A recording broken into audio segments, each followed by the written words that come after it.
je veux dire à quelqu'un ce matin, il faut fortifier ta volonté à avoir des pensées pures. Pourquoi? Les pensées précèdent l'acte. Vous allez voir qu'avant de poser un acte, c'est parce que ça a été déjà établi en pensée. Et maintenant, on concrétise ça dans les faits, dans l'acte. C'est quoi veiller sur vos pensées? Celui qui ne veille pas sur ses pensées, il sera abattu, il sera vaincu très tôt. Regardez souvent ce que le diable fait. Quand le diable amène à ta vie des persécutions physiques, des choses auxquelles tu résistes, l'arme fatale, c'est au niveau de tes pensées. Quand quelqu'un dit, moi-même je suis découragé, posez-lui la question, tu as établi quoi? Tu as arrêté quoi et tu crois en quoi en toi? Nos pensées sont un champ de bataille. Et ce champ de bataille, le diable aime l'exploiter. C'est pourquoi on dit quoi? Bien dans ma tête, bien dans mon corps. Quelqu'un qui a une pensée négative, c'est un ennemi qui nous détruit depuis l'intérieur. Il nous ronge depuis l'intérieur. Et il est là, il est prêt, il tient le poignet de la porte intérieure. Et il veut ouvrir ça à Satan et aux autres démons et esprits. Donc pour vivre dans la justice de Dieu, il faut avoir des pensées pures. Nous allons comparer l'esprit de l'homme à un jardin. Or vous savez, lorsque vous avez un jardin, vous pouvez cultiver ce jardin intelligemment ou laisser ce jardin à l'abandon. C'est pourquoi je veux nous dire en tant que chrétien, en tant qu'enfant de Dieu, il faudrait qu'au niveau de nos pensées, il y ait un filtre, il y ait un tamis. N'acceptons pas toutes les pensées qui viennent. N'acceptons pas tout ce que les hommes nous disent. Parce que ça finit par nous bâtir. Lorsqu'une mauvaise pensée vient, automatiquement, que en toi le système de défense réfute dans ces mauvaises pensées. Prendre soin du champ, c'est déchiffrer ce champ, enlever les mauvaises herbes. Mais quand tu as enlevé les mauvaises herbes, tu plantes la bonne sémence. Mais ce n'est pas fini. Il faut veiller à ce que cette bonne sémence la croisse. Et au fur et à mesure que ça croît, vous allez voir qu'il faut émonder. Émonder, c'est enlever les mauvaises feuilles, les feuilles mortes, les feuilles qui dérangent. Tant que vous les laissez, la plante ne peut pas croître comme il se doit. La plante ne peut pas se développer. Et chaque fois que tu visites dans ton champ, tu enlèves les mauvaises branches, les mauvaises feuilles. Ça donne de l'aération à la plante. Elle respire mieux et elle croîtra mieux. Et c'est pareil pour nos pensées. Souvent, vous allez voir que plusieurs sont découragés parce qu'ils ont accepté en eux une mauvaise idée, une mauvaise pensée. Ça ne favorisera pas ta foi. Des gens peuvent venir et puis te disent, toi, tu ne seras rien dans la vie. Mais c'est sur quelle base ils parlent? Maintenant, toi, tu dois rétorquer sur la base des promesses que Dieu te fait, et sur la base de la parole de Dieu. C'est pas impératif pour toi de connaître la parole de Dieu. Il est impératif pour toi de connaître les desseins de Dieu pour toi. Quand l'Éternel te fait une promesse, pourquoi il te fait la promesse aujourd'hui alors que la réalisation c'est dans 10 ans?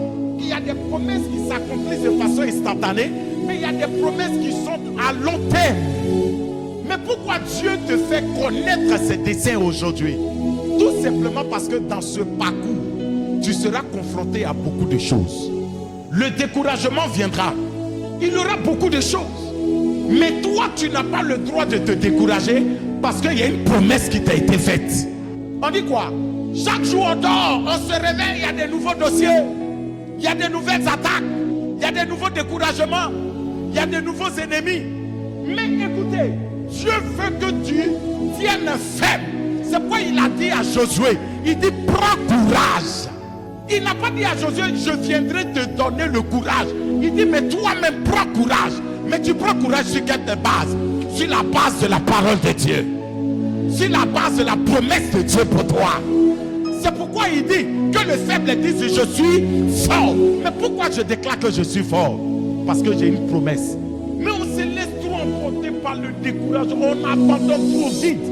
Ça démontre combien de fois nous ne sommes pas solides dans la foi. Trop de mauvaises pensées. Trop de pensées impures. Des pensées négatives. Il y a des gens qui sont trop négatifs dans la vie. Il dit, moi quand je ne vois pas, je ne crois pas. Frère, c'est pas toujours tu vas voir au haut. l'intérieur, tu dois te nourrir de la parole et des promesses de Dieu. Les pensées impures, ce sont les pensées qui vont contre les pensées de Dieu. Les pensées négatives. Moi, mais qu'est-ce que je peux devenir dans la vie? Moi-même, est-ce que ça là même, ça va réussir? Est-ce que ça là? Non, mais les est-ce que là, ça ne construit pas immeuble. Au contraire, ça détruit maison. Ça détruit les projets. Quelles sont les pensées que tu as? Le diable ne trouvera pas une faille, il n'entrera pas. Beaucoup sont déstabilisés, je vais vous dire, beaucoup rétrogrades. Les mêmes qui ont déclaré leur foi, les mêmes qui ont dit, moi je n'abandonnerai jamais la main de Dieu. Mais lorsqu'une petite situation arrive, on abandonne. C'est-à-dire, on a laissé les mauvaises pensées venir contredire la parole de Dieu en nous. On laisse les pensées négatives venir contredire les promesses de Dieu en nous. Donc déjà tu pars avec un esprit défaitiste. Comment tu t'en vas composer et puis toi-même tu dis non, il y a des échoués. Devant toi on mettra 1 plus 1, tu ne verras jamais que ça fait 2. Ton esprit est déjà obscurci. Ma prière que la gloire, la lumière de l'Éternel éclaire tes pensées. Enlève tout ce qui est ténèbres au nom de Jésus. Nous nous nourrissons des promesses de Dieu. Mais le diable fait quoi? Comme il sait que c'est ce qui nous donne de la force, c'est ce qui nous donne une espérance, il vient contredire ses paroles. Que toute contradiction s'arrête maintenant dans tes pensées. Au nom puissant de Jésus. Je vous donne un exemple simple. Toi, tu veux avoir les bonnes pensées, les pensées pures. Tu ne lis jamais la Bible. Tu es tout le temps sur les films pornographiques. Tu dis, moi, mais je ne comprends même pas ma vie. Impudicité, là, je tombe dedans trop vite. Ou bien même adultère, là, je n'arrive pas à me contrôler. Tu peux vaincre ça en sélectionnant ce que tu entends, en sélectionnant ce que tu vois. Il y a des gens qu'il ne faut plus écouter. Il y a des gens que votre amitié, là, s'arrête. Quand, par exemple, tu marches avec des gens qui ne passent le temps qu'à se plaindre, tu finiras par devenir une personne plaintive. Ceux qui ne nourrissent pas ta foi, mets-les un peu sur le côté pour venir les aider plus tard. Toi-même, tu connais ton état spirituel. Mais il faut quand même réviser tes relations de compagnie. C'est pourquoi je prends soin de ma vie intérieure. Prends soin de ta vie intérieure. Chasse à tout ce qui est mauvaise pensée. Regardez comment lutter avec les mauvaises pensées. Philippiens 4:6. Ne vous inquiétez de, mais en toutes choses, faites connaître vos besoins à Dieu par des prières et des supplications, avec des actions de grâce. Ça veut dire, tu vivras des situations. Si tu t'assois pour charger ça toi seul, tu n'arriveras jamais. Tu ne peux pas tout charger. C'est pourquoi tant que tu n'apprends pas à te décharger, tu auras toujours des problèmes. Ta vie ne sera pas une vie reluisante. Nous tous on a des problèmes, hein? Nous tous on a des besoins, non? Mais vous allez voir que malgré ça, il y en a qui vivent mieux. Alors qu'ils ont plus de problèmes, plus de charges, plus de besoins que toi. Ils ont compris la stratégie. Se décharger sur l'Éternel. C'est pourquoi vous allez voir que vous entrez dans la prière avec le cœur serré. Vous rentrez avec l'amertume. Vous rentrez dans la prière avec des pleurs, avec des gémissements, avec des plaintes. Mais si tu as bien prié, je vous assure, tu sors comment? La joie, pourquoi? Parce que la parole de Dieu est vraie. La paix de Dieu, pendant la prière, c'est une communion. Cette paix t'est communiquée. Tu te décharges. Et quand un homme qui est déchargé devient léger, c'est pourquoi quand tu sors de la prière, on te regarde, tu commences à sourire. On dit à quoi? Tu dis, je veux croire encore. Aïe, je sens dans mon cœur que l'Éternel n'a pas dit son dernier mot. Alors que le diable est en train de te dire, c'est terminé, c'est foutu pour toi. Tu ne deviendras plus rien. Mais quand tu entres dans la présence de Dieu, le plan réel de Dieu t'est communiqué.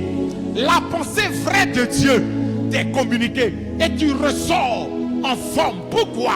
Celui devant qui tu t'es déchargé est digne de confiance pour te faire du bien.